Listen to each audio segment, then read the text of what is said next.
Maka kalau orang itu mau merenung, mau berpikir, betul-betul bodoh orang-orang yang membanggakan dunia ini.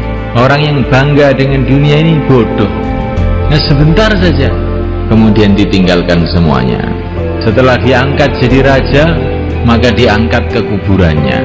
Inilah manusia di dunia ini.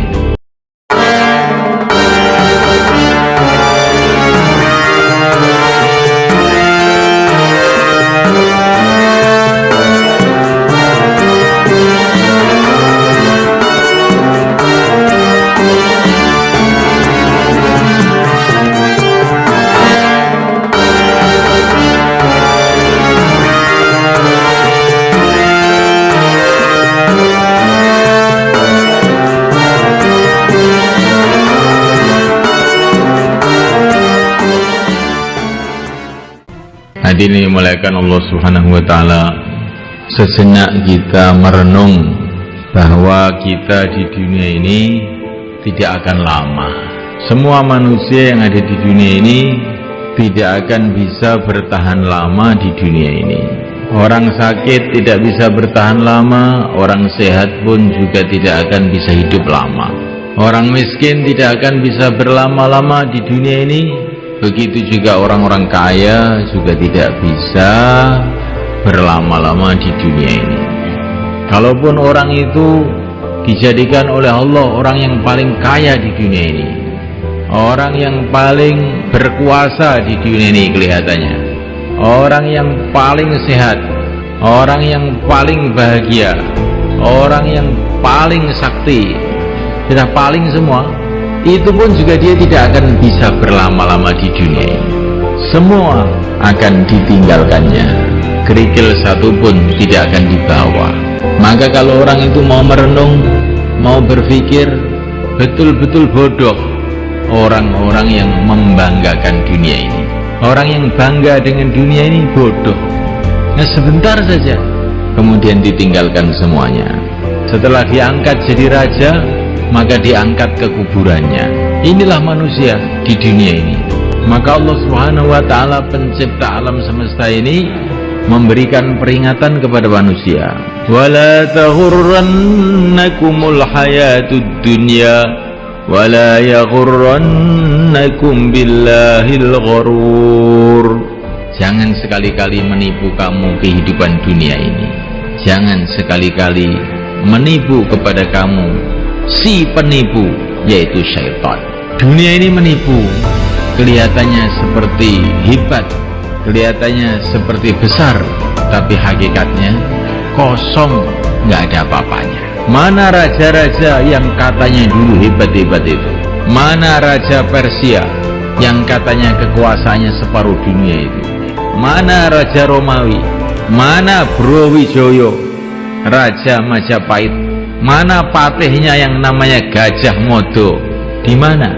Seolah-olah tidak pernah hidup di dunia ini. Mana Bung Karno yang katanya kalau berpidato bisa memukau seluruh orang? Mana dia? Mana Pak Harto? Mana dia? Mana Gus Dur? Di mana dia? Sebentar lagi juga orang-orang akan tanya, kita pun seolah-olah tidak pernah hidup di dunia ini. Berlalu pergi, orang-orang biasa tidak bisa berlama-lama di dunia ini. Orang-orang yang luar biasa pun juga tidak bisa berlama-lama di dunia ini. Sampai orang-orang suci, para nabi, para rasul alaihi wassalatu wassalam pun juga tidak bisa lama di dunia ini. Karena apa? Karena memang manusia diciptakan oleh Allah bukan untuk dunia ini. Masalahnya ini, manusia diciptakan oleh Allah adalah untuk kehidupan akhirat yang selama-lamanya. Sedangkan dunia ini fungsinya adalah untuk ujian. Tabarakalladzi biyadihil mulku wa huwa ala kulli syai'in qadir, alladzi khalaqal mauta wal hayata liyabluwakum ayyukum ahsanu amala wa huwal azizul ghafur. Kehidupan dunia ini Allah jadikan untuk ujian. Allah hendak menguji ayyukum ahsanu amala, mana yang paling baik di antara kamu amalnya. Tapi kita harus paham, Allah menguji itu bukan karena Allah ingin tahu. Allah sudah tahu segala-galanya, tetapi Allah itu menguji supaya kita ini loh tahu, supaya kita tahu siapakah orang yang baik amalnya, siapa yang tidak baik amalnya, supaya kita tahu siapa yang layak menjadi kekasih-kekasih Allah, masuk dalam surga Allah, dan siapa yang tidak. Dunia ini diberikan untuk menguji kita. Maka Nabiullah Sulaiman alaihissalam diberi oleh Allah kerajaan yang luar biasa, kekuasaan yang luar biasa. Rakyatnya itu dari kalangan manusia, kalangan jin, bahkan binatang-binatang pun menjadi rakyatnya. Bagaimana kehebatan kerajaan Nabi Sulaiman. Tapi Nabi Sulaiman paham bahwa ini bukanlah satu kesuksesan, ini ujian. Ada min fadli rabbi liyabluwani aashkuru am akfur. Ini adalah anugerah Tuhanku, karena hendak menguji.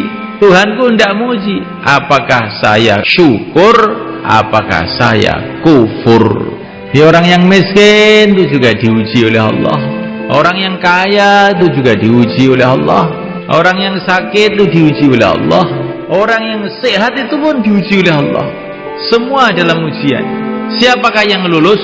Orang yang dalam keadaan sakit, keadaan sehat, keadaan kaya, keadaan miskin, tetap istiqomah, hatinya bergantung kepada Allah, istiqomah menjalankan perintah Allah, istiqomah menjauhi larangan Allah.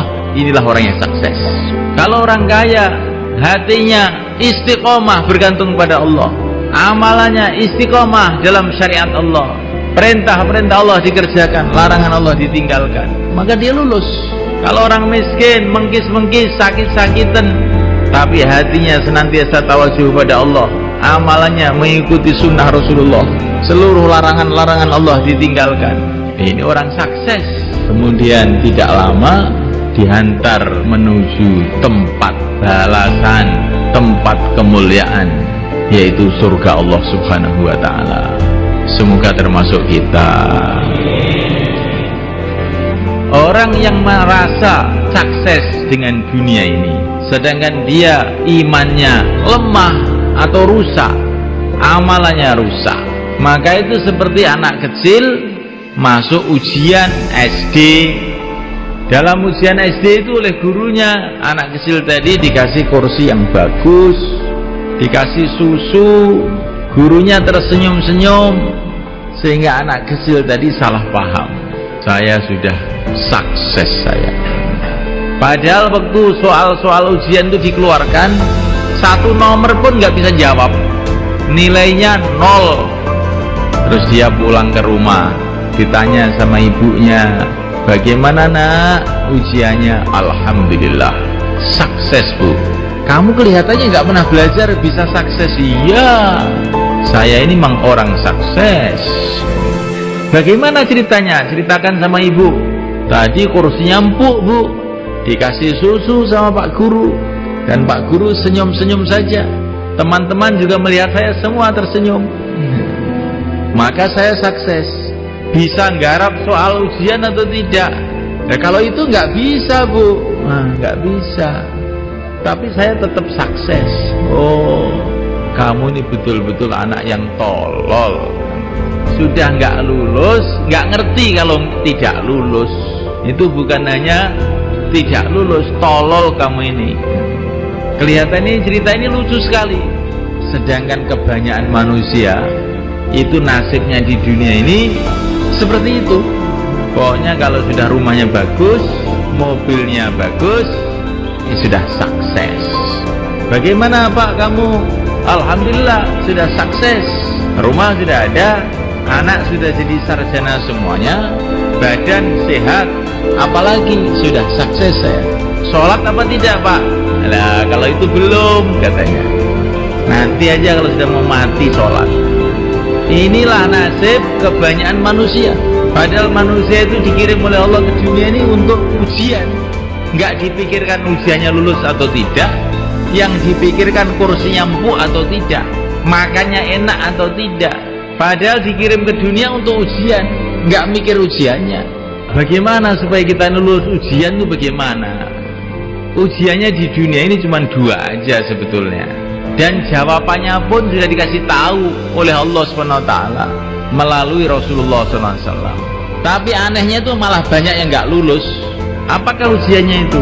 Pertama kali adalah ujian iman. Jawabannya la ilaha illallah. Yang kedua kali ujian amal. Jawabannya Muhammadur Rasulullah.